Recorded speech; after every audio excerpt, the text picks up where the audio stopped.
ನಮಸ್ಕಾರ. ಮುಖ್ಯಾಂಶಗಳು. ಸುಕನ್ಯಾ ಸಮೃದ್ಧಿ ಯೋಜನೆಗೆ 10 ವರ್ಷದ ಸಂಭ್ರಮ. ದೇಶಾದ್ಯಂತ ದಾಖಲೆಯ 4 ಕೋಟಿಗೂ ಅಧಿಕ ಖಾತೆಗಳ ಆರಂಭ. ಬಾಹ್ಯಾಕಾಶ ಆರ್ಥಿಕತೆಯಲ್ಲಿ ದೇಶದ ಗಣನೀಯ ಸಾಧನೆ. ಮುಂದಿನ 10 ವರ್ಷದಲ್ಲಿ $44 ಶತಕೋಟಿ ನಿರೀಕ್ಷೆ. ಸಚಿವ ಡಾಕ್ಟರ್ ಜಿತೇಂದ್ರ ಸಿಂಗ್. ಮಹಾಕುಂಭಮೇಳಕ್ಕೆ ಹರಿದು ಬರುತ್ತಿರುವ ಭಕ್ತ ಸಾಗರ. ಮೌನಿ ಅಮಾವಾಸ್ಯೆಗೆ 150ಕ್ಕೂ ಹೆಚ್ಚು ವಿಶೇಷ ರೈಲು ವ್ಯವಸ್ಥೆ. ಹಾಗೂ ರಾಜ್ಯದ ತೆಂಗು ಅಡಿಕೆ ಬೆಳೆಗಾರರ ಸಮಸ್ಯೆ ಪರಿಹಾರಕ್ಕೆ ಕ್ರಮ. ಬಜೆಟ್ನಲ್ಲಿ ಅಡಿಕೆ ರೋಗ ತಡೆಗೆ 67 ಕೋಟಿ ರೂಪಾಯಿ ಮೀಸಲು. ಸಚಿವ ಶಿವರಾಜ್ ಸಿಂಗ್ ಚೌಹಾಣ್. ವಾರ್ತೆಗಳ ವಿವರ. ಹೆಣ್ಣು ಮಕ್ಕಳ ಭವಿಷ್ಯಕ್ಕಾಗಿ ಕೇಂದ್ರ ಸರ್ಕಾರ ಜಾರಿ ಮಾಡಿರುವ ಸುಕನ್ಯಾ ಸಮೃದ್ಧಿ ಯೋಜನೆ ಜಾರಿಯಾಗಿ ಇಂದಿಗೆ 10 ವರ್ಷ. ಈ ಅವಧಿಯಲ್ಲಿ ದೇಶಾದ್ಯಂತ 4 ಕೋಟಿಗೂ ಅಧಿಕ ಸುಕನ್ಯಾ ಸಮೃದ್ಧಿ ಖಾತೆಗಳನ್ನು ತೆರೆಯಲಾಗಿದೆ ಎಂದು ಹಣಕಾಸು ಸಚಿವಾಲಯ ತಿಳಿಸಿದೆ. 2015ರ ಜನವರಿ 22ರಂದು ಕೇಂದ್ರ ಸರ್ಕಾರ ಬೇಟಿ ಬಚಾವೋ ಬೇಟಿ ಪಢಾವೋ ಅಭಿಯಾನದ ಅಂಗವಾಗಿ ಸುಕನ್ಯಾ ಸಮೃದ್ಧಿ ಯೋಜನೆಯನ್ನು ಆರಂಭಿಸಿತ್ತು. ಈ ಯೋಜನೆಯಡಿ ಪೋಷಕರು ಕನಿಷ್ಠ 250 ರೂಪಾಯಿಯಿಂದ ವಾರ್ಷಿಕ 1.5 ಲಕ್ಷ ರೂಪಾಯಿ ಮೊತ್ತವನ್ನು ಅಂಚೆ ಕಚೇರಿ ಅಥವಾ ನಿಯೋಜಿತ ವಾಣಿಜ್ಯ ಬ್ಯಾಂಕ್ಗಳಲ್ಲಿ ಠೇವಣಿ ಇರಿಸಬಹುದಾಗಿದೆ. ಪ್ರಸ್ತುತ ಈ ಯೋಜನೆಯಡಿ ಶೇಕಡ 8.2ರಷ್ಟು ವಾರ್ಷಿಕ ಬಡ್ಡಿ ನೀಡಲಾಗುತ್ತಿದೆ ಎಂದು ಹಣಕಾಸು ಸಚಿವಾಲಯ ತನ್ನ ಪ್ರಕಟಣೆಯಲ್ಲಿ ತಿಳಿಸಿದೆ. ದೇಶದ ಬಾಹ್ಯಾಕಾಶ ಆರ್ಥಿಕತೆಯಲ್ಲಿ ಗಣನೀಯ ಸಾಧನೆ ಮಾಡಲಾಗುತ್ತಿದೆ. ಪ್ರಸ್ತುತ ಇದರ ಆರ್ಥಿಕತೆ $8 ಶತಕೋಟಿ ವರೆಗೆ ಬೆಳೆದಿದೆ ಎಂದು ಕೇಂದ್ರ ವಿಜ್ಞಾನ ಮತ್ತು ತಂತ್ರಜ್ಞಾನ ರಾಜ್ಯ ಸಚಿವ ಡಾಕ್ಟರ್ ಜಿತೇಂದ್ರ ಸಿಂಗ್ ಹರ್ಷ ವ್ಯಕ್ತಪಡಿಸಿದ್ದಾರೆ. ಸಂದರ್ಶನವೊಂದರಲ್ಲಿ ಅವರು ಮುಂದಿನ 1 ದಶಕದಲ್ಲಿ ಬಾಹ್ಯಾಕಾಶ ಆರ್ಥಿಕತೆ $44 ಶತಕೋಟಿ ತಲುಪುವ ನಿರೀಕ್ಷೆಯಿದೆ ಎಂದು ತಿಳಿಸಿದರು. ಗಗನಯಾನ ಯೋಜನೆ, 2027ರಲ್ಲಿ ಮುಂಬರುವ ಚಂದ್ರಯಾನ 4 ಯೋಜನೆ, 2028ರಲ್ಲಿ ಶುಕ್ರಯಾನ ಮಿಷನ್ ಮತ್ತು 2030ರಲ್ಲಿ ಭಾರತೀಯ ಬಾಹ್ಯಾಕಾಶ ನಿಲ್ದಾಣದಂತಹ ಮೈಲಿಗಲ್ಲುಗಳತ್ತ ಹೆಜ್ಜೆ ಇಟ್ಟಿದೆ ಎಂದರು. ಪ್ರಧಾನಿ ನರೇಂದ್ರ ಮೋದಿ ಅವರು ಫೆಬ್ರವರಿ 5ರಂದು ಪ್ರಯಾಗ್ರಾಜ್ಗೆ ಭೇಟಿ ನೀಡಿ ಕುಂಭಮೇಳದಲ್ಲಿ ಪಾಲ್ಗೊಳ್ಳಲಿದ್ದಾರೆ. ಅಂದು ಪವಿತ್ರ ತ್ರಿವೇಣಿ ಸಂಗಮದಲ್ಲಿ ವಿಶೇಷ ಪೂಜಾ ಕೈಂಕರ್ಯ ನೆರವೇರಿಸಲಿದ್ದಾರೆ. ಕೇಂದ್ರ ಗೃಹ ಸಚಿವ ಅಮಿತ್ ಶಾ ಇದೇ 27ರಂದು ಪ್ರಯಾಗ್ರಾಜ್ಗೆ ಭೇಟಿ ನೀಡಿ ಕುಂಭಮೇಳದಲ್ಲಿ ಭಾಗಿಯಾಗಲಿದ್ದಾರೆ.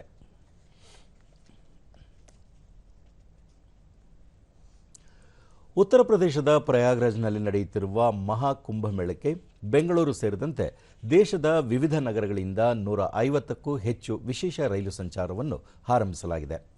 ಇದೇ 29ರಂದು ಮೌನಿ ಅಮಾವಾಸ್ಯೆ ಇರುವ ಹಿನ್ನೆಲೆಯಲ್ಲಿ ದೇಶಾದ್ಯಂತ ಹೆಚ್ಚು ಭಕ್ತರು ಕುಂಭಮೇಳಕ್ಕೆ ಬರುವ ಸಾಧ್ಯತೆಗಳನ್ನು ಗಮನಿಸಿ ಈ ವಿಶೇಷ ರೈಲು ವ್ಯವಸ್ಥೆಯನ್ನು ಮಾಡಲಾಗಿದೆ. ಮೌನಿ ಅಮಾವಾಸ್ಯೆ ಸಂದರ್ಭದಲ್ಲಿ 10 ಕೋಟಿಗೂ ಅಧಿಕ ಭಕ್ತರು ಆಗಮಿಸುವ ನಿರೀಕ್ಷೆ ಇದ್ದು, ಒಟ್ಟಾರೆ 400ಕ್ಕೂ ಹೆಚ್ಚು ಕುಂಭಮೇಳ ವಿಶೇಷ ರೈಲುಗಳ ವ್ಯವಸ್ಥೆಯನ್ನು ಮಾಡಲಾಗಿದೆ ಎಂದು ರೈಲ್ವೆ ಸಚಿವಾಲಯ ತಿಳಿಸಿದೆ.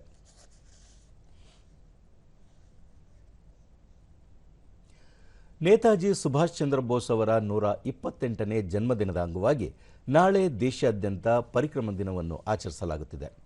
ನೇತಾಜಿಯವರ ಹುಟ್ಟೂರಾದ ಒಡಿಶಾದ ಕಟಕ್ನಲ್ಲಿ ಸಂಸ್ಕೃತಿ ಇಲಾಖೆ 3 ದಿನಗಳ ವಿಶೇಷ ಕಾರ್ಯಕ್ರಮಗಳನ್ನು ಆಯೋಜಿಸಿದ್ದು, ಈ ಕಾರ್ಯಕ್ರಮವನ್ನು ಒಡಿಶಾ ಮುಖ್ಯಮಂತ್ರಿ ಮೋಹನ್ ಚರಣ್ ಮಾಝಿ ಉದ್ಘಾಟಿಸಲಿದ್ದಾರೆ. ಇದೇ ವೇಳೆ ಚಾರ್ವತಿ ಕೋಟೆಯಲ್ಲಿ ನಡೆಯುವ ಕಾರ್ಯಕ್ರಮವು ಪ್ರಧಾನಿ ನರೇಂದ್ರ ಮೋದಿ ಅವರ ವಿಡಿಯೋ ಸಂದೇಶದೊಂದಿಗೆ ಆರಂಭವಾಗಲಿದ್ದು, ಈ ಕಾರ್ಯಕ್ರಮದಲ್ಲಿ ನೇತಾಜಿ ಸುಭಾಷ್ ಚಂದ್ರ ಬೋಸ್ ಅವರ ನಡೆದು ಬಂದ ಹಾದಿಯ ಪುಸ್ತಕ, ಛಾಯಾಚಿತ್ರ ಪ್ರದರ್ಶನಗಳನ್ನು ಏರ್ಪಡಿಸಲಾಗಿದೆ.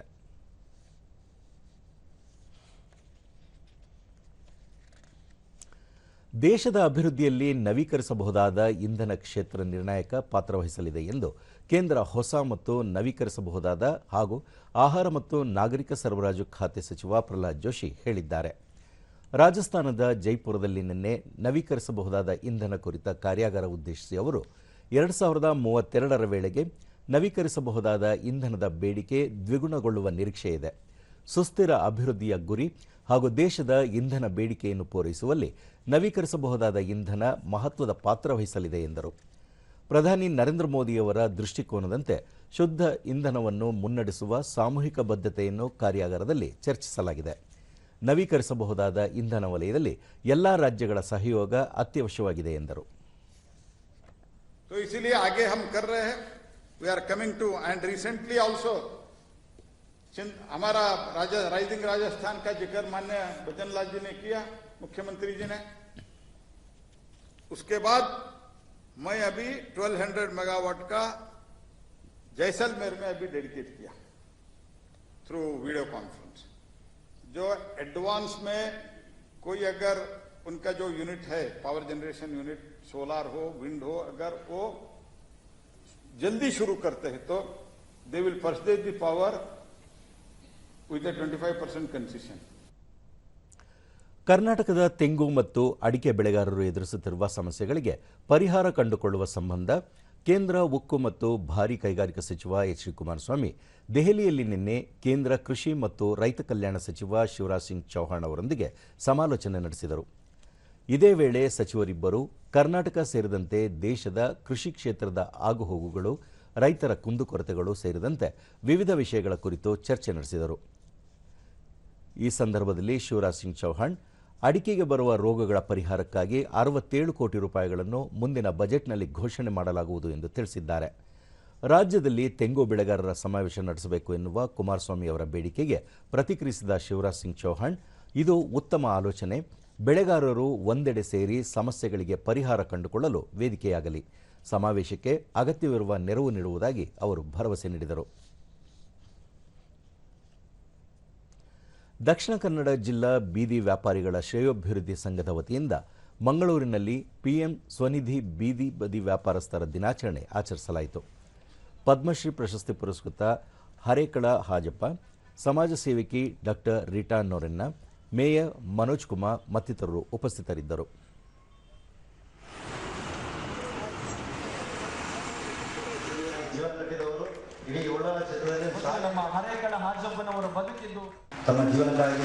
ಬಳಿಕ ಮನೋಜ್ ಕುಮಾರ್, ಮುಂದಿನ ದಿನಗಳಲ್ಲಿ ನಗರದಲ್ಲಿ ವ್ಯಾಪಾರ ಪ್ರದೇಶಗಳನ್ನು ಗುರುತಿಸಿ ವ್ಯಾಪಾರಸ್ಥರಿಗೆ ಅವಕಾಶ ಕಲ್ಪಿಸಲಾಗುವುದು। ಪ್ರಧಾನಮಂತ್ರಿ ಸ್ವನಿಧಿ ಯೋಜನೆಯಡಿ ಜಿಲ್ಲೆಯಲ್ಲಿ ಈವರೆಗೆ 12,000 ಫಲಾನುಭವಿಗಳಿಗೆ 8 ಕೋಟಿ ರೂಪಾಯಿಗೂ ಹೆಚ್ಚು ಸಾಲ ಸೌಲಭ್ಯ ಕಲ್ಪಿಸಲಾಗಿದೆ ಎಂದು ತಿಳಿಸಿದರು। 12,756 ಮಂದಿಗೆ ಈಗಾಗಲೇ ನಾವು 8 ಕೋಟಿ ವೆಚ್ಚದಷ್ಟು ಸಾಲವನ್ನು ನೀಡಿಯಾಗಿದೆ। ನಮ್ಮ ಅಧಿಕಾರಿಗಳು ಎಲ್ಲ ಬೀದಿ ವ್ಯಾಪಾರಸ್ಥರನ್ನು ಗುರುತಿಸಿ ಅವರಿಗೆ ಬೇಕಾದಂತಹ ಆರ್ಥಿಕ ವ್ಯವಸ್ಥೆಯನ್ನು ಕೂಡ ಮಾಡಿದ್ದಾರೆ। ಪದ್ಮಶ್ರೀ ಹರೇಕಳ ಹಾಜಪ್ಪ ವ್ಯಾಪಾರ ಮಾಡಿ ಶಾಲೆ ಶುರು ಮಾಡಿದ್ದರ ಕುರಿತು ತಮ್ಮ ಅನುಭವ ಹಂಚಿಕೊಂಡರು।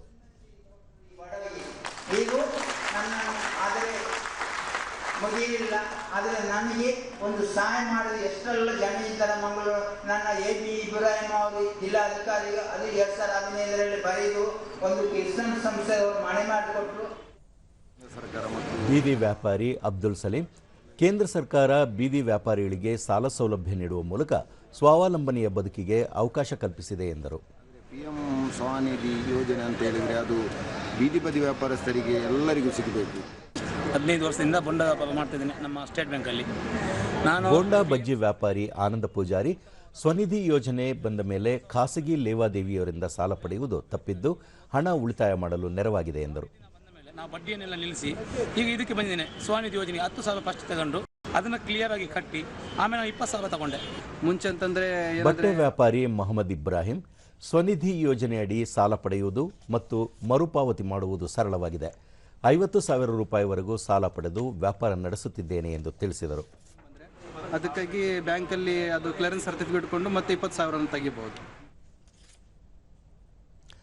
ಕೊಪ್ಪಳ ಜಿಲ್ಲಾಡಳಿತ ನಗರದ ಸಾಹಿತ್ಯ ಭವನದಲ್ಲಿ ನಿನ್ನೆ ಆಯೋಜಿಸಿದ್ದ ಅಂಬಿಗರ ಚೌಡಯ್ಯ ಜಯಂತಿ ಕಾರ್ಯಕ್ರಮಕ್ಕೆ ನಗರಸಭೆಯ ಅಧ್ಯಕ್ಷ ಅಮ್ಜದ್ ಪಟೇಲ್ ಚಾಲನೆ ನೀಡಿದರು।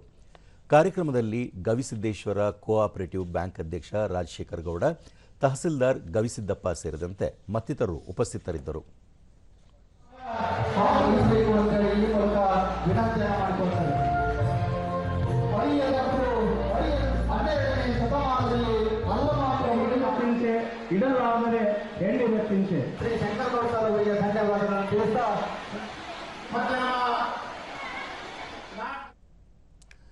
ಬಳಿಕ ಅಮ್ಜದ್ ಪಟೇಲ್, ಶರಣರು ಎಲ್ಲರಿಗೂ ಮಾದರಿಯಾಗಿದ್ದು ಅವರ ದಾರಿಯಲ್ಲಿ ನಾವು ಸಾಗಬೇಕಿದೆ ಎಂದರು।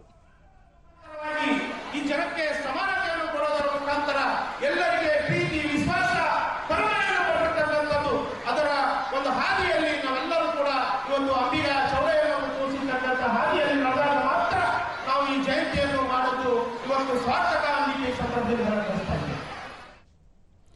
ಉಪನ್ಯಾಸಕ ಮಹೇಶ್ ಪ್ರವೃತ್ತಿಯಿಂದ ವಚನಕಾರರಾಗಿ ಅಂಬಿಗರ ಚೌಡಯ್ಯ ಸಮಾಜಕ್ಕೆ ನೀಡಿದ ಕೊಡುಗೆ ಅಪಾರ ಎಂದು ಹೇಳಿದರು.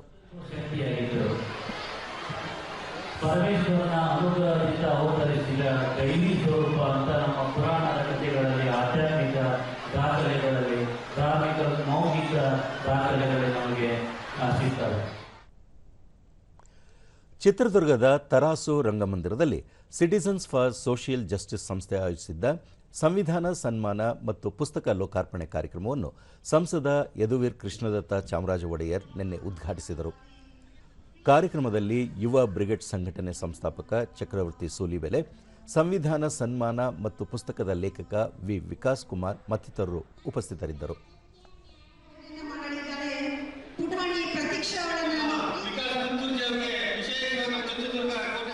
ಸಾಹೇಬರ ನೇತೃತ್ವದಲ್ಲಿ ಜನತೆಯ ಪರವಾಗಿ ಮತ್ತು ಸಿಟಿಸನ್ ಫಾರ್ ಜೀವನ ಹಳ್ಳಿ ಕಾರ್ಯಕ್ರಮಕ್ಕೆ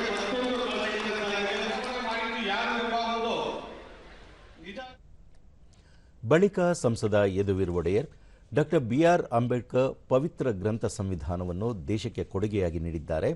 ಅನೇಕ ಜಾತಿ, ಧರ್ಮ, ಆಚಾರ ವಿಚಾರ ವೈವಿಧ್ಯತೆಯಿಂದ ಕೂಡಿರುವ ಭಾರತದಲ್ಲಿ ಪ್ರತಿಯೊಬ್ಬರಿಗೂ ಸಂವಿಧಾನ ರಕ್ಷಣೆ ನೀಡಿದೆ ಎಂದರು. ದಾಖಲೆ ಮೂಲಕ ಅವರು ಸಂವಿಧಾನಕ್ಕೆ ಸೇರಿಸ್ತಾರೆ. ಸೊ ಇದು ಸಂಪೂರ್ಣವಾಗಿ ಮೈಸೂರಿಗೆ ಇರುವಂಥದ್ದು. ಮೈಸೂರಿನ ಇತಿಹಾಸ ಸಮಸ್ತ ಕರ್ನಾಟಕದ ಜನತೆಗೆ ಸೇರಿರುವಂಥದ್ದು ಇತಿಹಾಸ ಇದೆ. ಸೊ ಇದರ ರಕ್ಷಣೆ ಮೂಲಕ ನಾವು ಯಾವತ್ತೂ ಈ ಸಂವಿಧಾನ ಬದಲಾಯಿಸುವಂಥದ್ದು ಕೆಲಸ ಅಥವಾ ಸಂವಿಧಾನ ಏನು ದುರುಪಯೋಗ ಮಾಡುವಂಥದ್ದು ಕೆಲಸ ಯಾವತ್ತೂ ಮಾಡೋದು. ಸಂವಿಧಾನ ಅಂತೆ ಅದರ ಆತ್ಮದ ಸಂರಕ್ಷಣೆ ಮಾಡೋ ಮೂಲಕ ನಾವು ಮುಂದೆ ಹೋಗ್ತಾ ಇದ್ದೀವಿ. ಕೇಂದ್ರ ಸರ್ಕಾರದ ರಾಷ್ಟ್ರೀಯ ಗ್ರಾಮೀಣ ಜೀವನೋಪಾಯ ಯೋಜನೆಯ ಉಪಯೋಗ ಪಡೆದುಕೊಂಡ ಮಹಿಳಾ ಸಂಘಗಳು ಸ್ವಾವಲಂಬನೆ ಹಾದಿಯಲ್ಲಿ ಮುನ್ನಡೆದಿವೆ. ಉತ್ತರ ಕನ್ನಡ ಜಿಲ್ಲೆ ಭಟ್ಕಳ ತಾಲೂಕಿನ ಯಲ್ವಡಿಕವೂರಿನ ಮಹಾಸತಿ ಸಂಜೀವಿನಿ ಮಹಿಳಾ ಒಕ್ಕೂಟ ಈ ಯೋಜನೆಯಡಿ 8 ಲಕ್ಷ ರೂಪಾಯಿಗಳ ಸಾಲ ಸೌಲಭ್ಯ ಪಡೆದು ಕೃಷಿ ಯಂತ್ರೋಪಕರಣಗಳ ಬಾಡಿಗೆ ಮಳಿಗೆ ಆರಂಭಿಸಿದೆ. ಯಂತ್ರೋಪಕರಣಗಳನ್ನು ಖರೀದಿಸುವಷ್ಟು ಆರ್ಥಿಕ ಚೈತನ್ಯ ಹೊಂದಿರದ ರೈತರು ಮಹಿಳಾ ಒಕ್ಕೂಟದ ಮಳಿಗೆಯಿಂದ ಸಲಕರಣೆಗಳನ್ನು ಬಾಡಿಗೆಗೆ ಪಡೆದು ಕೃಷಿ ಕಾರ್ಯ ನಡೆಸಲು ಸಹಾಯಕವಾಗಿದೆ.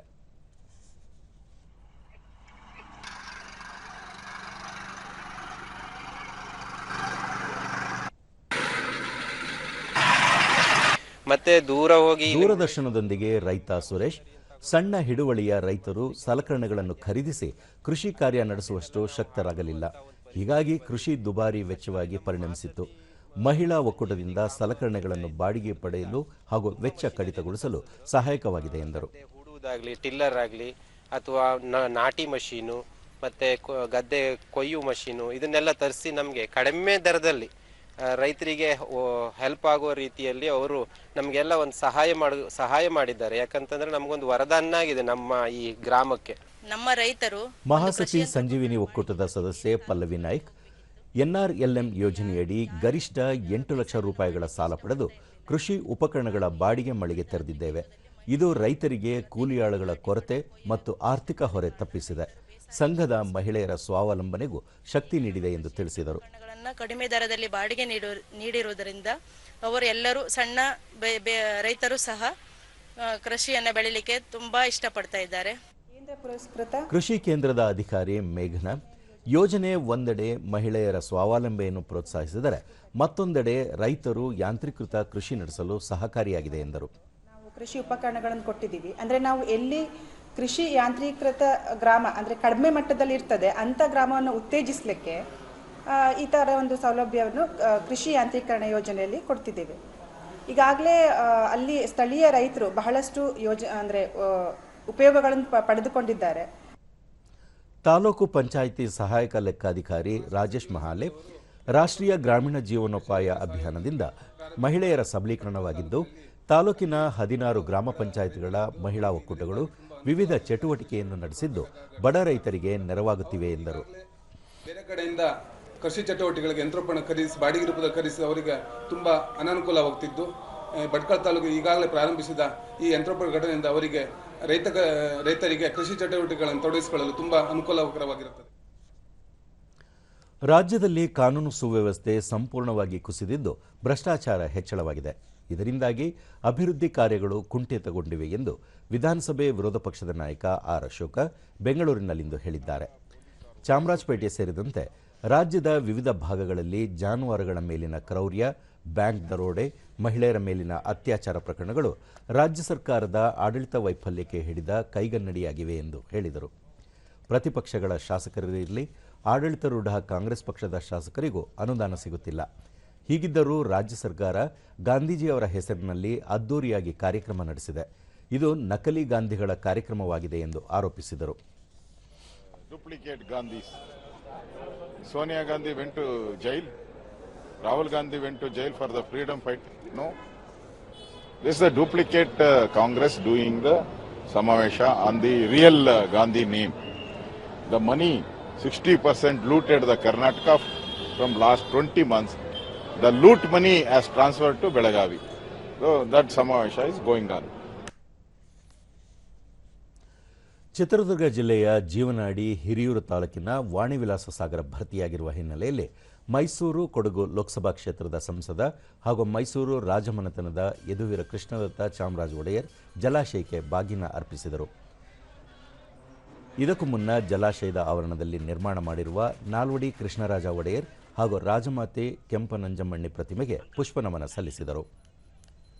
ಈ ವೇಳೆ ವಿಧಾನ ಪರಿಷತ್ ಸದಸ್ಯ ಕೆಎಸ್ ನವೀನ್, ಬಿಜೆಪಿ ಜಿಲ್ಲಾಧ್ಯಕ್ಷ ಎ ಮುರಳಿ, ಜೆಡಿಎಸ್ ಜಿಲ್ಲಾಧ್ಯಕ್ಷ ಎಂ ಜಯಣ್ಣ ಸೇರಿದಂತೆ ಹಲವು ರೈತ ನಾಯಕರು ಉಪಸ್ಥಿತರಿದ್ದರು.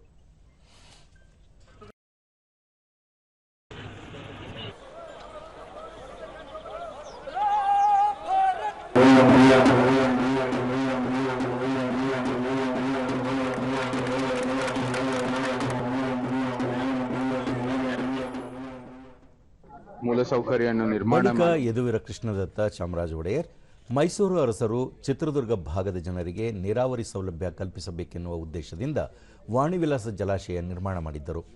ಜಲಾಶಯ ಭರ್ತಿಯಾದಾಗಲೆಲ್ಲ ಸ್ಥಳೀಯರ ಆಹ್ವಾನದ ಮೇರೆಗೆ ಬಾಗಿನ ಅರ್ಪಿಸುತ್ತಿದ್ದೇವೆ. ಈಗಲೂ ಅದು ಮುಂದುವರೆದಿದೆ ಎಂದರು. ಭಾರತ ನದಿಗಳಿಂದ ತುಂಬಿದ ದೇಶ. ದೇಶದ ಅಭಿವೃದ್ಧಿಗೆ ನದಿಗಳು ಕೂಡ ಪ್ರಮುಖ ಕಾರಣ. 118 ವರ್ಷ ಇತಿಹಾಸದಲ್ಲಿ 3ನೇ ಬಾರಿಗೆ ಜಲಾಶಯ ಭರ್ತಿಯಾಗಿರುವುದು ಸಂತಸದ ವಿಷಯ. ಇದರಿಂದ ಈ ಭಾಗದ ರೈತರಿಗೆ ಮತ್ತಷ್ಟು ಅನುಕೂಲವಾಗಲಿ ಎಂದು ಹೇಳಿದರು. ಪ್ರಶ್ನೆಯೊಂದಕ್ಕೆ ಉತ್ತರಿಸಿ, ಬಿಜೆಪಿ ಪಕ್ಷದಲ್ಲಿನ ಭಿನ್ನಾಭಿಪ್ರಾಯಗಳು ಹಾಗೂ ಗೊಂದಲಗಳಿಗೆ ಹಿರಿಯ ನಾಯಕರು ಪಕ್ಷದ ಚೌಕಟ್ಟಿನೊಳಗೆ ಪರಿಹಾರ ಕಂಡುಕೊಳ್ಳಲಿದ್ದಾರೆ. ಈ ವಿಷಯವನ್ನು ಹೊರಗೆ ಪ್ರಸ್ತಾಪಿಸುವುದು ಸೂಕ್ತವಲ್ಲ ಎಂದರು. ನಮ್ಮ ಚಟುವಟಿಕೆಯನ್ನು ಮುಂದುವರಿತಾ ಇದ್ದೀವಿ. ಮೇಲ್ಮಟ್ಟದಲ್ಲಿ ನಡೀತಾ ಇರುವಂಥದ್ದು ನಾವೆಲ್ಲರೂ ಕಾರ್ಯಕರ್ತರಾಗಿ ಅನುಭವಿಸ್ತಾ ಇದ್ದೀವಿ. ನಮಗೆ ಯಾವತ್ತೂ ಸಹ ಆಚೆ ಕಡೆ ಬಂದ ತಕ್ಷಣ ಒಗ್ಗಟ್ಟು ಒಂದು ಪ್ರದರ್ಶನ ಆಗಬೇಕಾಗಿದೆ. ಏನೇ ಇದ್ರೂ ಸಮಸ್ಯೆಗಳು ಪಕ್ಷದ ಒಂದು ಚೌಕಟ್ಟಿನಲ್ಲಿ, ಪಕ್ಷದ ಒಳಗಡೆ ಅದರ ಚರ್ಚೆ ಆಗಬೇಕಾಗಿದೆ. ವ್ಯತ್ಯಾಸಗಳನ್ನು ಬಗೆಹರಿಸಿ ಮುಂದುವರಿಬೇಕಾಗಿದೆ. ಈ ನಿಟ್ಟಿನಲ್ಲಿ ನಮ್ಮ ನಾಯಕರು ಎಲ್ಲ ಮುಂದುವರಿತಾ ಇದೆ. ನಮಗೆ ಸಂಪೂರ್ಣವಾದ ವಿಶ್ವಾಸ ಇದೆ. ಏನೇ ಇದ್ರೂ ಅವ್ರು ಬಗೆಹರಿಸ್ಬಿಟ್ಟು ಮುಂದುವರಿತೀವಿ. ನಾವು ಹಿರಿಯೂರು ತಾಲೂಕಿನ ರೈತ ಸಂಘದ ಅಧ್ಯಕ್ಷ ಕೆಟಿ ತಿಪ್ಪೇಸ್ವಾಮಿ, ಜಲಾಶಯ ನಿರ್ಮಾಣವಾದಾಗಿನಿಂದ ಈವರೆಗೆ 3 ಬಾರಿ ಕೋಡಿ ಬಿದ್ದಿದೆ. ಈ ಭಾಗದ ರೈತರು, ಜನ ಜಾನುವಾರುಗಳಿಗೆ ಅನುಕೂಲವಾಗಲಿದೆ. ಜನರ ಕೋರಿಕೆ ಮೇರೆಗೆ ಇದೇ 23ರಂದು ಮುಖ್ಯಮಂತ್ರಿಗಳು ಬಾಗಿನ ಅರ್ಪಿಸಲಿದ್ದಾರೆ ಎಂದು ತಿಳಿಸಿದರು. ಅಕ್ಷಯ ಪಾತ್ರ ಇರತಕ್ಕಂಥ ವಾಣಿವಿಲಾಸ ಜಲಾಶಯ ಕೋಡಿ ಬಿದ್ದರೆ ಇಡೀ ಜಿಲ್ಲೆಗೆ ಕುಡಿಯುವ ನೀರಿಗೆ ಒಂದು ಅನುಕೂಲ ಆಗುತ್ತೆ. ನಮ್ಮ ಜಿಲ್ಲೆ ಈಗ ಭಾರಿ ನಷ್ಟದಲ್ಲಿದೆ. ಅಂತರ್ಜಲ ಇದರಲ್ಲಿ ಕೇಂದ್ರ ಸರ್ಕಾರ ಅಂತರ್ಜಲ ತನಿಖೆ ಮಾಡಿದಾಗ ನಮ್ಮದು ತುಂಬ ಕಷ್ಟದ ಪರಿಸ್ಥಿತಿ ಇದೆ. ಹಾಗಾಗಿ ನೀರು ಕೊಡಲಿಕ್ಕೆ ಅನುಕೂಲ ಮಾಡಬೇಕು. ಜಿಲ್ಲಾಡಳಿತ ಮತ್ತು ಕೃಷಿ ಇಲಾಖೆ ಸಹಯೋಗದಲ್ಲಿ ವಿಜಯನಗರ ಜಿಲ್ಲೆಯ ಹೊಸಪೇಟೆಯಲ್ಲಿ ಸಿರಿಧಾನ್ಯ ಹಾಗೂ ಸಾವಯವ ಮೇಳದ ಪ್ರಯುಕ್ತ ಸಿರಿಧಾನ್ಯಗಳ ನಡಿಗೆ, ಆರೋಗ್ಯದ ಕಡೆಗೆ ಜಾಗೃತಿ ಜಾಥಾಕ್ಕೆ ಜಿಲ್ಲಾಧಿಕಾರಿ ಎಂಎಸ್ ದಿವಾಕರ್ ಚಾಲನೆ ನೀಡಿದರು. ಈ ವೇಳೆ ವಿದ್ಯಾರ್ಥಿಗಳು, ರೈತ ಮುಖಂಡರು, ಕೃಷಿ ಇಲಾಖೆಯ ಅಧಿಕಾರಿಗಳು, ಸಿಬ್ಬಂದಿ ಉಪಸ್ಥಿತರಿದ್ದರು.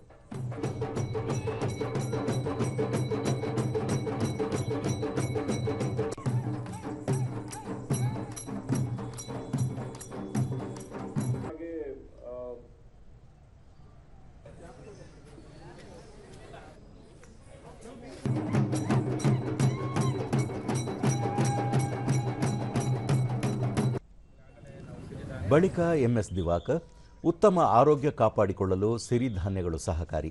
ಹೀಗಾಗಿ ಜನರಲ್ಲಿ ಜಾಗೃತಿ ಮೂಡಿಸಲು ನಡಿಗೆ ಹಮ್ಮಿಕೊಳ್ಳಲಾಗಿದೆ ಎಂದರು.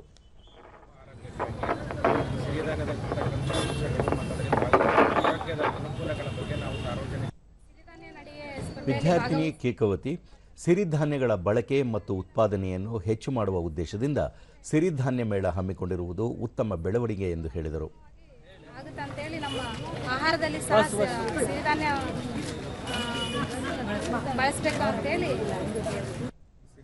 ರೈತ ಮುಖಂಡ ಚಂದ್ರಶೇಖರ್, ಸಿರಿಧಾನ್ಯಗಳಿಂದ ತಯಾರಿಸುವ ಬಗೆ ಬಗೆಯ ಆಹಾರ ಖಾದ್ಯಗಳು ಆರೋಗ್ಯ ಕಾಪಾಡಲು ಸಹಕಾರಿಯಾಗಲಿವೆ. ಹೀಗಾಗಿ ಜನರು ಸಿರಿಧಾನ್ಯಗಳ ಬಳಕೆಗೆ ಹೆಚ್ಚಿನ ಒತ್ತು ನೀಡುವ ಅಗತ್ಯವಿದೆ ಎಂದರು. ಇವುಗಳನ್ನು ನಾವು ಹೆಚ್ಚಾಗಿ ರೈತರಿಗೆ ಬೆಳೆಕ್ಕೆ ಪ್ರೋತ್ಸಾಹವನ್ನು ಕೊಡಬೇಕು ಮತ್ತು ಅದರ ಮಾರ್ಕೆಟ್ಗೂ ಅನುಕೂಲತೆ ಮಾಡಿಕೊಡಬೇಕು. ಕೃಷಿಕ ಸಮಾಜದ ರಾಜ್ಯ ಪ್ರತಿನಿಧಿ ಬಸವರಾಜ್, ಸಿರಿಧಾನ್ಯ ಉತ್ತಮ ಆರೋಗ್ಯ ಕಾಪಾಡಲು ಪೂರಕವಾಗಲಿದೆ, ಜೊತೆಗೆ ರೈತರಿಗೂ ಅನುಕೂಲವಾಗಲಿದೆ. ಈ ಹಿನ್ನೆಲೆಯಲ್ಲಿ ಜಾಗೃತಿ ಮೂಡಿಸುವ ಕೆಲಸ ಶ್ಲಾಘನೀಯ ಎಂದು ಹೇಳಿದರು. ಈಗೇನು ಬರ್ತಾ ಇದಾವ BP, ಶುಗರ್ ಈ ತರ ಯಾವುದು ಕಾಯಿಲೆ ಬರ್ತಾ ಇದ್ದಲ್ಲ, ಕಷ್ಟ ಆಗ್ತಾ ಇದೆ ಈಗಿನ. ಕೃಷಿಕ ಸಮಾಜದ ಜಿಲ್ಲಾ ಉಪಾಧ್ಯಕ್ಷ ಬಂಡೆ ಶ್ರೀನಿವಾಸ್, ಸಿರಿಧಾನ್ಯಗಳ ಬಳಕೆಗೆ ಹೆಚ್ಚಿನ ಪ್ರೋತ್ಸಾಹ ನೀಡುವ ಜೊತೆಗೆ ಮಾರುಕಟ್ಟೆ ಸೌಲಭ್ಯ ಕಲ್ಪಿಸಬೇಕಾಗಿದೆ ಎಂದು ತಿಳಿಸಿದರು. ಸುಲಭ ಅಲ್ಲ, ನಾವು ಬೆಳೀತಾ ಇರೋಂಥದ್ದು ಈ ಭಾಗದಲ್ಲಿ, ಹೊಸಪೇಟೆ ಭಾಗದಲ್ಲಿ ಬರೀ ನಾವು ಕಬ್ಬು, ಭತ್ತ, ಬಾಳೆ ಇದಕ್ಕೆ ಸೀಮಿತ ಆಗಿಬಿಟ್ಟಿವಿ. ಸಿರಿಧಾನ್ಯಗಳು ಬೆಳೆಯೋದನ್ನ ಹೆಚ್ಚು ಮಾಡಿ ಜನರಿಗೆ ಎಲ್ಲರಿಗೆ ಅನುಕೂಲ ಆಗಂತ ಮಾಡಬೇಕಂತ ಈ ಸಂದರ್ಭದಲ್ಲಿ. ಕೃಷಿ ಇಲಾಖೆ ಉಪನಿರ್ದೇಶಕ ಶರಣಪ್ಪ ಮುದ್ಗಲ್, ಸಿರಿಧಾನ್ಯಗಳಿಂದ ರೈತರಿಗೂ ಅನುಕೂಲವಾಗಲಿದ್ದು, ರೈತರು ಬೆಳೆದ ಧಾನ್ಯಗಳಿಗೆ ಸೂಕ್ತ ಮಾರುಕಟ್ಟೆ ಒದಗಿಸುವ ಕೆಲಸ ಮಾಡಲಾಗುತ್ತಿದೆ ಎಂದು ಹೇಳಿದರು. ಇರ್ತಕ್ಕಂಥ ರೋಟರಿ ಕ್ಲಬ್ ಇರ್ಬೋದು, ಇತರೆ ಇಲಾಖೆಗಳು ಇರ್ಬೋದು, ಅವರೆಲ್ಲರ ಒಳಗೊಂಡಂತೆ ಈ ಒಂದು ಕಾರ್ಯಕ್ರಮನ, ಸಿರಿಧಾನ್ಯ ನಡಿಗೆ ಕಾರ್ಯಕ್ರಮನ ಇವತ್ತು ದಿನ ಸಿಟಿನಲ್ಲಿ ಆಯೋಜನೆ ಮಾಡಿದ್ದೀವಿ. ಬಳ್ಳಾರಿ ನಗರದಲ್ಲಿ ಜಿಲ್ಲಾ ಮಟ್ಟದ ಸಾವಯವ ಸಿರಿಧಾನ್ಯ ಜಾಗೃತಿ ಕಾರ್ಯಾಗಾರ ಹಮ್ಮಿಕೊಳ್ಳಲಾಗಿತ್ತು. ಜಾಗೃತಿ ಜಾಥಾದಲ್ಲಿ ಮೇಯರ್ ಮುಲಂಗಿ ನಂದೀಶ್, ಜಿಲ್ಲಾಧಿಕಾರಿ ಪ್ರಶಾಂತ್ ಕುಮಾರ್ ಮಿಶ್ರಾ, ಬಗರ್ ಹುಕುಂ ಸಾಗುವಳಿ ಸಕ್ರಮ ಸಮಿತಿ ಅಧ್ಯಕ್ಷ ಸಿದ್ದಮ್ಮನಹಳ್ಳಿ ಹೆತ್ತಿಮೇಗೌಡ, ಬೆಲೆ ಆಯೋಗದ ಅಧ್ಯಕ್ಷ ಸದಸ್ಯ ಗಾದಿ ಲಿಂಗನಗೌಡ ಮತ್ತಿತರರು ಭಾಗವಹಿಸಿದ್ದರು. ವಿವಿಧ ಕಲಾ ತಂಡಗಳ ಜೊತೆ ಸಾಗಿದ ಜಾಥಾ ಸಿರಿಧಾನ್ಯಗಳ ಮಹತ್ವದ ಕುರಿತು ಸಾರ್ವಜನಿಕರಿಗೆ ಜಾಗೃತಿ ಮೂಡಿಸಿತು.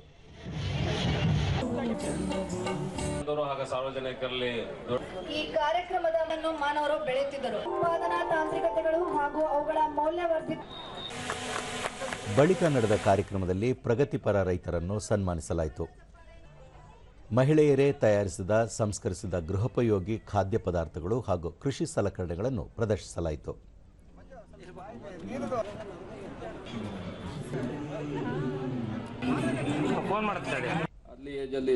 ಬಳಿಕ ಮುಲಂಗಿ ನಂದೀಶ್, ಇತ್ತೀಚಿನ ದಿನಗಳಲ್ಲಿ ಆಧುನಿಕ ಆಹಾರ ಪದ್ಧತಿ, ಅತಿಯಾದ ಸಂಸ್ಕರಿತ ಪದಾರ್ಥಗಳ ಸೇವನೆ, ಕೃತಕ ಬಣ್ಣ, ರಾಸಾಯನಿಕಗಳ ಬಳಕೆಯಿಂದ ಜನರು ಗಂಭೀರ ಆರೋಗ್ಯ ಸಮಸ್ಯೆಗಳನ್ನು ಎದುರಿಸುತ್ತಿದ್ದಾರೆ.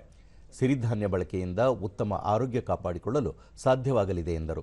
ಅಂತೇಳಿ ಹೇಳುತ್ತಾ, ಅದೇ ರೀತಿ ಇದೆ 40 ಸ್ಟಾಲ್ ಹಾಕಿದ್ದಾರೆ. ಇನ್ನೂ ಬರೋ ವರ್ಷ ಇನ್ನೂ ಜಾಸ್ತಿ ಆಗಬೇಕು ಸ್ಟಾಲ್ಗಳು. ನಮ್ಮ ಮಾಧವರುಗಳು ಇದಾವೆ ಅಂತ ಹೇಳಿದ್ರು. ಅದನ್ನು ಇನ್ನೂ ಒರಿಜಿನಲ್ ಸ್ಟಾಲ್ಸ್ ಇನ್ನೂ ಬೆಳವಣಿಗೆ ಬರಬೇಕು. ಪ್ರಶಾಂತ್ ಕುಮಾರ್ ಮಿಶ್ರಾ, ಹವಾಮಾನಕ್ಕೆ ತಕ್ಕಂತೆ ಬೆಳೆ ಪದ್ಧತಿ ಅಳವಡಿಸಿಕೊಳ್ಳುವುದರಿಂದ ಮುಂದಿನ ದಿನಗಳಲ್ಲಿ ಆರೋಗ್ಯ ಸಮಸ್ಯೆಗೆ ಪರಿಹಾರ ಕಂಡುಕೊಳ್ಳಬಹುದಾಗಿದೆ ಎಂದು ತಿಳಿಸಿದರು. ಈ ಸಿರಿಧಾನ್ಯದಲ್ಲಿ ಇರುತ್ತೆ. ರಾಗಿ ಇರ್ಬೋದು, ನವಣೆ ಇರ್ಬೋದು, ಈಗಾಗಲೇ ಹೇಳಿದು ಪ್ರತಿಯೊಂದು ಮಿಲೆಟ್ಸ್ ಅಲ್ಲಿ ಇರ್ತಕ್ಕಂಥ ಏನು ಪೌಷ್ಟಿಕಾಂಶ ಇದೆ, ಅದು ನಮ್ಮ ದೈಹಿಕ ಶಕ್ತಿಗೆ ಬಹಳ ಜಾಸ್ತಿ ಇದೆ. ಮುಂದಿನ ದಿನಗಳಲ್ಲಿ ನಮ್ಮ ಬಳ್ಳಾರಿ ಜಿಲ್ಲೆಯಲ್ಲಿ ಇನ್ನೂ ಜಾಸ್ತಿ ಇದರದ್ದು ಏರಿಯಾ ಕವರೇಜ್ ಆಗಬೇಕು. ಅಸ್ಸಾಂ ಹೂಡಿಕೆ ಮತ್ತು ಮೂಲಸೌಕರ್ಯ ಶೃಂಗಸಭೆಯನ್ನು ಬೆಂಗಳೂರಿನಲ್ಲಿ ನಿನ್ನೆ ಆಯೋಜಿಸಲಾಗಿತ್ತು. ಅಸ್ಸಾಂ ಆರೋಗ್ಯ ಮತ್ತು ಕುಟುಂಬ ಕಲ್ಯಾಣ ಸಚಿವ ಅಶೋಕ್ ಸಿಂಘಾಲ್, ಅಸ್ಸಾಂ ಸರ್ಕಾರದ ಮುಖ್ಯ ಕಾರ್ಯದರ್ಶಿ ಸೈದಿಯನ್ ಅಬ್ಬಾಸ್ ಮತ್ತಿತರರು ಉಪಸ್ಥಿತರಿದ್ದರು. So we were hungry. 30 years we were hungry. Flying time, you rich Asian country. Ashok Singhal, 30 ವರ್ಷಗಳ ಹಿಂದೆ ಅಸ್ಸಾಂ ದೊಡ್ಡ ಮಟ್ಟದಲ್ಲಿ ಮೂಲಭೂತ ಸೌಕರ್ಯಗಳ ಕೊರತೆ ಎದುರಿಸುತ್ತಿತ್ತು.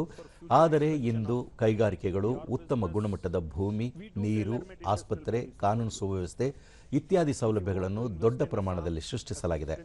ಹೂಡಿಕೆದಾರರಿಗೆ ಅಸ್ಸಾಂ ರಾಜ್ಯ ಅತ್ಯುತ್ತಮ ತಾಣ ಆಗಲಿದೆ ಎಂದು ತಿಳಿಸಿದರು. We will discuss with you, we'll look into your requirement, and we will tailor-make the policy to suit your requirement. That kind of investment-friendly approach our government is taking. Invite all the dignitaries. Virtual video ಮೂಲಕ FICCI ಅಧ್ಯಕ್ಷ ಉಲ್ಲಾಸ್ ಕಾಮತ್ ಭಾಗಿಯಾಗಿದ್ದರು. It's an awesome Assam, and it's a great honor, as I said. The reason is Mr. Ashok Singhal, who is there, is a very, very enterprising individual. He is absolutely for Northeastern states development. ಕೌಲಾಲಂಪುರ್ನ Bayuemas Oval ಕ್ರೀಡಾಂಗಣದಲ್ಲಿ ಇಂದು ನಡೆದ 19 ವರ್ಷದ ಒಳಗಿನ ICC ಮಹಿಳಾ T20 ವಿಶ್ವಕಪ್ cricket ಪಂದ್ಯಾವಳಿಯ A ಗುಂಪಿನ ಪಂದ್ಯದಲ್ಲಿ ಭಾರತದ ವನಿತೆಯರ ತಂಡ ಮಲೇಷಿಯಾ ವಿರುದ್ಧ 10 ವಿಕೆಟ್ಗಳ ಭರ್ಜರಿ ಜಯ ಸಾಧಿಸಿದೆ. ಮೊದಲು ಬ್ಯಾಟಿಂಗ್ ಮಾಡಿದ ಮಲೇಷ್ಯಾ ತಂಡ 14.3 ಓವರ್ಗಳಲ್ಲಿ ಕೇವಲ 31 ರನ್ಗಳಿಗೆ ತನ್ನೆಲ್ಲ ವಿಕೆಟ್ಗಳನ್ನು ಕಳೆದುಕೊಂಡಿತು. ಈ ಗುರಿಯನ್ನು ಬೆನ್ನತ್ತಿದ್ದ ಭಾರತ ಕೇವಲ 2.5 ಓವರ್ಗಳಲ್ಲಿ ಯಾವುದೇ ವಿಕೆಟ್ ನಷ್ಟವಿಲ್ಲದೆ 32 ರನ್ ಗಳಿಸಿ ಗೆಲುವಿನ ನಗೆ ಬೀರಿತು. ಈಗ ಇಂದಿನ ಪತ್ರಿಕೆಗಳ ಇಣುಕು ನೋಟ. ನವೀಕೃತ ಇಂಧನ ಉತ್ಪಾದನೆ 500 ಗಿಗಾವ್ಯಾಟ್ಗೆ ಹೆಚ್ಚಳ ಗುರಿ, ಇಂಧನ ಸಭೆಯಲ್ಲಿ ಸಚಿವ ಜೋಶಿ ಹೇಳಿಕೆ. ರಾಜ್ಯದಲ್ಲಿ ತೆಂಗು ಬೆಳೆಗಾರರ ಸಮಾವೇಶ, ಕೇಂದ್ರ ಕೃಷಿ ಸಚಿವ ಶಿವರಾಜ್ ಸಿಂಗ್ ಚೌಹಾಣ್ ಜೊತೆ ಕುಮಾರಸ್ವಾಮಿ ಚರ್ಚೆ. ನಗರದಲ್ಲಿ ನಾಳೆಯಿಂದ ಅಂತಾರಾಷ್ಟ್ರೀಯ ಸಿರಿಧಾನ್ಯ ಮೇಳ, ಸಚಿವ ಚಲುವರಾಯಸ್ವಾಮಿ. ಫೆಬ್ರವರಿ 10ರಿಂದ ಏರ್ ಇಂಡಿಯಾ ಶೋ, ಫೆಬ್ರವರಿ 13-14ರಂದು ಸಾರ್ವಜನಿಕರು ವೀಕ್ಷಿಸಲು ಅವಕಾಶ, ವಿಮಾನಗಳ ಹಾರಾಟದಲ್ಲೂ ಬದಲಾವಣೆ. ಇಂದಿನಿಂದ ಭಾರತ ಇಂಗ್ಲೆಂಡ್ ಟಿ20 5 ಪಂದ್ಯಗಳ ಸರಣಿ, ಇಂದು ಕೋಲ್ಕತ್ತಾದಲ್ಲಿ ಮೊದಲ ಪಂದ್ಯ. ಇವು ಇಂದಿನ ಪತ್ರಿಕೆಗಳ ಪ್ರಮುಖ ಸುದ್ದಿ. ಉಳಿದಂತೆ ತಾಪಮಾನ ಕುಸಿತ, ರಾಜಧಾನಿ ಗಡಗಡ, ಬೆಂಗಳೂರಿನಲ್ಲಿ ಕನಿಷ್ಠ 15 ಡಿಗ್ರಿ ತಾಪಮಾನ ದಾಖಲು. ಶರಾವತಿ ಯೋಜನೆ, ಪಶ್ಚಿಮ ಘಟ್ಟಕ್ಕೆ ಆಪತ್ತು, ಭೂಕುಸಿತ, ವಾಯು, ಶಬ್ದ ಮಾಲಿನ್ಯದ ಆತಂಕ. 7 ತಿಂಗಳ ಕನಿಷ್ಠ ಮಟ್ಟಕ್ಕೆ ಕುಸಿದ ಸೆನ್ಸೆಕ್ಸ್, ಷೇರುಪೇಟೆಯಲ್ಲೂ ಟ್ರಂಪ್ ಸುಳಿಗಾಡಿ, ಪ್ರಭಾವ ಬೀರಿದ ಆಮದು ಸುಂಕ ಹೆಚ್ಚಳ ಘೋಷಣೆ. ಛತ್ತೀಸ್ಗಢದಲ್ಲಿ 20 ನಕ್ಸಲರ ಎನ್ಕೌಂಟರ್, 48 ಗಂಟೆಗಳ ಬೃಹತ್ ಕಾರ್ಯಾಚರಣೆ, ಅಪಾರ ಶಸ್ತ್ರಾಸ್ತ್ರ ವಶ. ಅಂಡರ್ 19 ವಿಶ್ವಕಪ್, ವೈಷ್ಣವಿ ಹ್ಯಾಟ್ರಿಕ್ ವಿಕೆಟ್, ಭಾರತಕ್ಕೆ 2ನೇ ಗೆಲುವು. ಕೊನೆಯಲ್ಲಿ ಮತ್ತೊಮ್ಮೆ ಮುಖ್ಯಾಂಶಗಳು. ಸುಕನ್ಯಾ ಸಮೃದ್ಧಿ ಯೋಜನೆಗೆ 10 ವರ್ಷದ ಸಂಭ್ರಮ, ದೇಶಾದ್ಯಂತ ದಾಖಲೆಯ 4 ಕೋಟಿಗೂ ಅಧಿಕ ಖಾತೆಗಳ ಆರಂಭ. ಬಾಹ್ಯಾಕಾಶ ಆರ್ಥಿಕತೆಯಲ್ಲಿ ದೇಶದ ಗಣನೀಯ ಸಾಧನೆ, ಮುಂದಿನ 10 ವರ್ಷದಲ್ಲಿ $44 ಶತಕೋಟಿ ನಿರೀಕ್ಷೆ, ಸಚಿವ ಡಾಕ್ಟರ್ ಜಿತೇಂದ್ರ ಸಿಂಗ್. ಮಹಾಕುಂಭಮೇಳಕ್ಕೆ ಹರಿದು ಬರುತ್ತಿರುವ ಭಕ್ತ ಸಾಗರ, ಮೌನಿ ಅಮಾವಾಸ್ಯೆಗೆ 150ಕ್ಕೂ ಹೆಚ್ಚು ವಿಶೇಷ ರೈಲು ವ್ಯವಸ್ಥೆ.